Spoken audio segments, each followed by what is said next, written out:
Good morning and welcome to Rising. Yesterday we promised a perfectly adequate show. I'm not sure we delivered on that exactly, but today we're going to step it up, right? It'll be a show. That's really all I can say. It'll be a show. They'll find out. Here comes a show. Here comes a show. We have California Starbucks worker Joseph Thompson here with us to discuss the company-wide workers' effort to unionize Starbucks. Katie Halper will join us as well to discuss the latest reports on Chris Cuomo's exit from CNN. But right now, let's talk about Congresswoman Ilhan Omar. The squad member made headlines yesterday after coming to the defense of a business whose donations to the Canadian truckers were made public in a leak. Members of the media in the U.S. and Canada have been circulating a list of convoy contributors after the crowdfunding website GiveSendGo was hacked and the information was given to journalists and officials. Omar tweeted, quote, "I fail to see why any journalist felt the need to report on a shop owner making such an insignificant donation other than to get them harassed. It's unconscionable and journalists need to do better."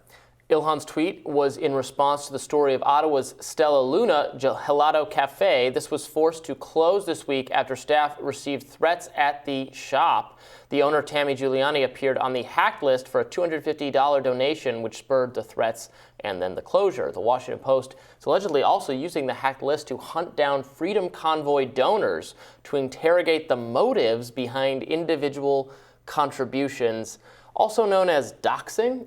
Well, first of all, though, they sell gelato in Canada in the winter? It's incredible. Canada's a special place. I wouldn't think you'd be able to actually keep a business going. I called it gelato. I put a Gelato. Latin spin on it. That's the Latin version of it. Yes. We're going to go down south for some gelato. Little gelato. Now, on the one hand, I could see a journalistic rationale for talking to people about why they support the trucker protest. Fine. If that's what it is. Like that's an important question. Why do you support the trucker protest? Why did you give money? But if the idea is that you're trying to out them so that you can destroy them for having done that, Ilhan Omar's right. That's atrocious. And this is sort of a watershed moment on the left in a way to have Omar stand up and say, no, these are individual people who are participating in our political process, by supporting a protest, and it's not the media's job to go out and try to get their business shut down for doing that, even if she doesn't necessarily agree with what they've done. I'm sure she wasn't happy with the Ambassador Bridge. She represents Minneapolis. I'm sure she was not happy with that bridge being shut down. Now, the bridge is owned by a billionaire that she's clashed with, so she probably enjoyed part of it. But the shutting down of the city, she probably didn't like so much. But for her to stand up for people she didn't agree with. She supports the rights of protesters as well. Yeah. No, this was great. I was so happy to see this from her. I feel like maybe we are seeing more pushback against cancel culture from not just people on the left, because obviously there are a lot of people on the left, or formerly of the left, who got canceled themselves and pushed back. That's a whole group of people. They weren't canceled enough. They're still around. But people like Ilhan Omar and others, I'm seeing coming to the defense of people who get treated like this more often, and I'm really glad to see it. Because this is just picking on. Some people in the media just don't understand how much power they have. They think they're challenging power, but invariably, so many times, they're the powerful ones bullying and harassing less powerful people, They work themselves into they use kind of intersectional, often racial, gender kind of lens to say, no, why they're the not powerful ones, and this store owner, who maybe if it's a white person, well, they have all the power, right, because of systemic racism. But that's not true. That's not in this individual dynamic. Sure, on the historical scale, yes, white people because of systemic racism have had power. But in this one-to-one interaction between the Washington Post and a small business owner, no, you have the power, and is it worth doing this to this person? And oftentimes it's not. That's what journalism is making coverage decisions, making decisions about what to cover. And there are so many decisions that are just don't cover this. Just don't destroy this person's life. It's not worth it. It's not worth it to anyone. And that's the judgment call they should make in a lot of these cases. Right, because a paper like the Post can destroy a person with the flick of a wrist. And not think twice about it. I wonder if it's what Halloween costume did they wear when they were 17? Type of journalism that is stupid. And I wonder if partly we're seeing if we're seeing a shift in this away from this type of kind of cancellation politics, that it could be because the millennial generation is aging a little bit. So tell me if you think that this is right. So the vibe shift. The vibe shift, right. So the millennial generation is what really drove this. Right. Younger generations drive cultural change. Right. Like that's been a truism for hundreds of years.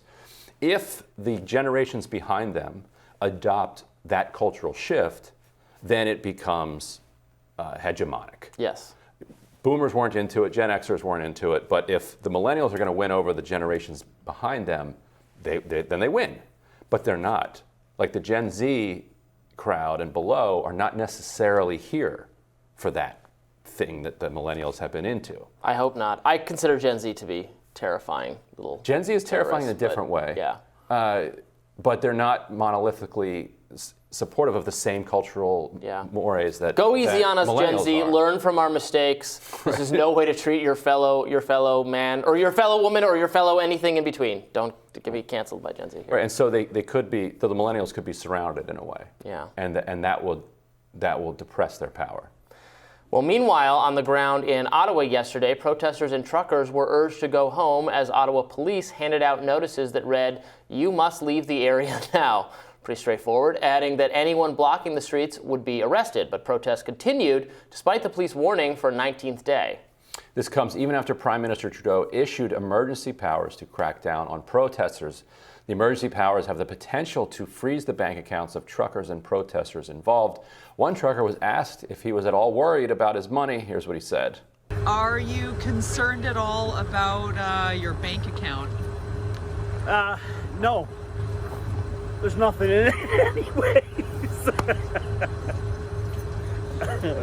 So if he wants to go in there and put some money in for me, that'd be fantastic. Sure. Yeah.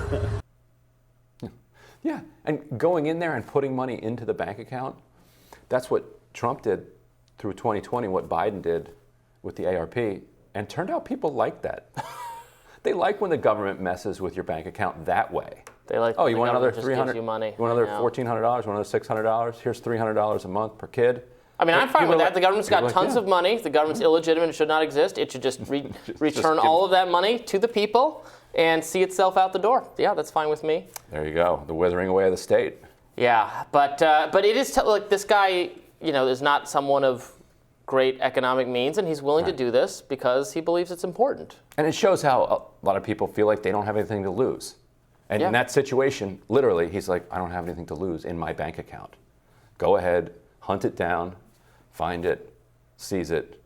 You can deal with the late fees and the NSF alerts. So many problems that we talk about on the show, that we deal with, are very complicated. I mean, we come at them from different perspectives. It's hard to address. I feel like the trucker convoy thing is the easiest problem to solve ever. Because it has a very simple solution. Just do the thing. End the mandates. Just do the thing. And then they'll all go home. Yes. And the mandates should end. It would be right to end them regardless. But also it would now solve this problem of the truckers being upset and blockading roads. Right. And the mandates. It's not as if this is win-win. A year plus ago where there's no vaccine Nope. and where cases are running rampant and emergency rooms are filled and nobody can go in for a dialysis appointment. If that was the case, then you'd say, you know what? These fanatics need to be combated with Justin Trudeau style. But that's not where we are. You can get appointments at hospitals. There are vaccines if you want them. Case counts are plummeting. So do the thing that you ought to do anyway, and tell them that they won. Congratulations. So it is shameful, I think, the degree to which Trudeau is trying to stigmatize all these people as Nazis. There was a clip of him clashing with another member of the government in the other party, and where she's like saying, a Jewish member, she's saying all these reasonable things, and then he's like, "Oh, so you're standing with the Nazis?" And it's like, let's roll that. Come on, I don't know if we have that. Member for Sturgeon River Parkland. Mr. Speaker, I've never seen such shameful and dishonorable remarks coming from this Prime Minister. My great-grandfather flew over 30 missions over Nazi Germany. My great-great-uncle's body lies at the bottom of the English Channel. There are members of this Conservative caucus who are the descendants of victims of the Holocaust. For the Prime Minister to accuse any colleague in this House of standing with the swastika is shameful. I'm giving the Prime Minister an opportunity. I'm calling on him to unreservedly apologize for this shameful remark.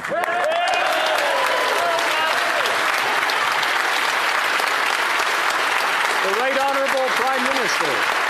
Mr. Speaker, Canadians deserve their freedoms back. Mr. Speaker, these illegal blockades that have continued to interfere with people's livelihoods, to interfere with people's daily lives. Yeah, so this guy, he sounds like a child as well. I have never appreciated before, because I haven't spent very much of my life listening to him talk, but he sounds like a child. Doesn't he sound like he's like 16 years old or something? Yeah, and he needs to check in on that vibe shift article. The the Trudeau vibes might not be lasting that long. So everybody should check out that vibe shift article. People are listening right now like, what are you talking about? Just Google vibe shift. Google vibe shift. Yeah, You'll get it's fun. It's fun to think about. I'm there. I want to go. I want to return to that era. Yes. Let's by science and or magic, whatever it takes. Let's go back. Yeah, bring irony back. That was my most hopeful thing. And I feel at home again. Anyway, we will tell you what's on our radars up next.